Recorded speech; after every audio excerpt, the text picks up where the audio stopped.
Dictation 100 शब्द प्रति minute. 5 second बाद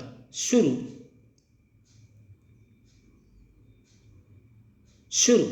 नीति आयोग ने सभी रेलवे विभागों को मिलाकर एक नई भारतीय रेल प्रबंधन सेवा के गठन की अधिसूचना जारी कर दी है। यूं इसका निर्णय 2 साल पहले ही केंद्रीय मंत्रिमंडल ने ले लिया था, लेकिन बंदी की वजह से मामला लटका रहा। वर्ष 2020-21 में संघ लोक सेवा आयोग ने रेल मंत्रालय के लिए इसीलिए कोई भर्ती नहीं की। पूरे देश की युवा पीढ़ी जो रेलवे को एक बेहतर करियर के रूप में देखती है, उसे निराशा हुई। अब संघ लोक सेवा आयोग ने सिविल सेवा परीक्षा 2022 में इंडियन रेलवे मैनेजमेंट सर्विस यानी भारतीय रेलवे प्रबंधन सेवा के 150 पदों को भी शामिल कर लिया है। एकीकृत रेल कैडर की जरूरत पिछले 3 दशक से महसूस की जा रही थी। 1994 में प्रकाश टंडन समिति ने सबसे पहले बहुत विस्तार से सभी विभागों को मिलाकर एक सेवा की जरूरत रेखांकित की थी, लेकिन उन्होंने भर्ती प्रक्रिया को यूपीएससी के मौजूदा ढांचे में जारी रखते हुए 20 वर्षों के सेवा अनुभव के बाद उन्हें एक कैडर के अंदर समायोजित करने के लिए कहा था। इसकी और पेचीदगियों को सुलझाने के लिए यूपीएससी के तत्कालीन अध्यक्ष जेपी गुप्ता और भारत सरकार के सचिव रहे प्रकाश नारायण की समिति ने भी विचार किया था, मगर यह मसला बहुत पेचीदा होने के कारण संभव नहीं हो पाया। संसद में भी एक प्रश्न के उत्तर में असमर्थता जताई गई थी। 2014 में नई सरकार आने के बाद विवेक देवराय समिति ने इसकी वकालत की और उन्होंने भर्ती की मौजूद प्रक्रिया को जारी रखते हुए सिविल सेवा परीक्षा से चुने गए अभ्यर्थियों के लिए इंजीनियरिंग परीक्षा से चुने गए अधिकारियों के लिए तकनीकी सेवा का प्रारूप बताया। इस बीच वर्ष 1999 में रिजर्व बैंक के गवर्नर रहे राकेश मोहन की अगुवाई वाली समिति ने भी रेलवे के अंदरूनी विभागीय खींचतान और अपनी अपनी गुफाओं में कैद संकीर्ण मानसिकता को रेलवे की मौजूदा दुर्दशा के लिए जिम्मेदार मानते हुए ऐसे कदम उठाने को कहा था, मगर इस सब पर निर्णय अब हो सका है। मगर प्रश्न है कि क्या एक अलग प्रबंधन सेवा नाम रखने से रेलवे जैसे विशाल जटिल संगठन की समस्याएं हल हो जाएंगी?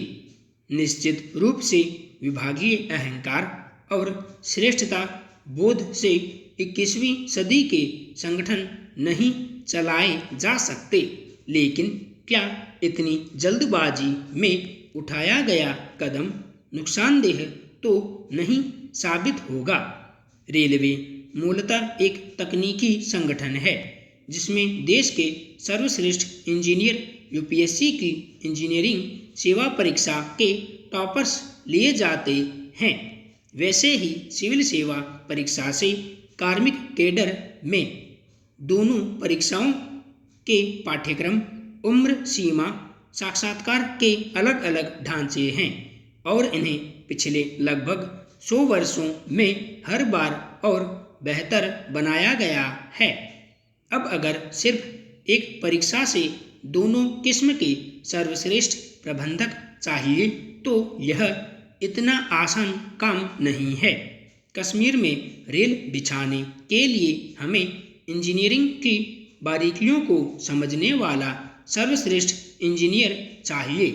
वैसे ही किसी नदी पर पुल बनाने के लिए या रेल के इंजन की खराबी के लिए कोई उतना ही ज्ञानी मैकेनिकल इंजीनियर।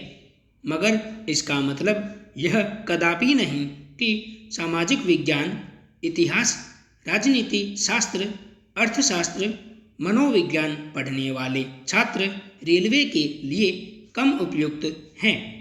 लेकिन एक परीक्षा से यह संभव नहीं हो पाएगा। क्या एक सर्वश्रेष्ठ जीव विज्ञानी, विपणन प्रबंधक, भूगर्भ शास्त्री या सिविल इंजीनियर को केवल एक सामान्य परीक्षा से भर्ती करना संभव है? क्या यह उम्मीदवार और भर्ती प्रक्रिया या पूरी शिक्षा व्यवस्था का ही मजाक नहीं होगा?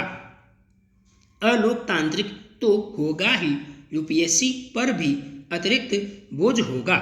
कितना अच्छा हो अगर रेल प्रबंधन सेवा तो बने, लेकिन भर्ती मौजूदा परीक्षाओं से ही होती रहे।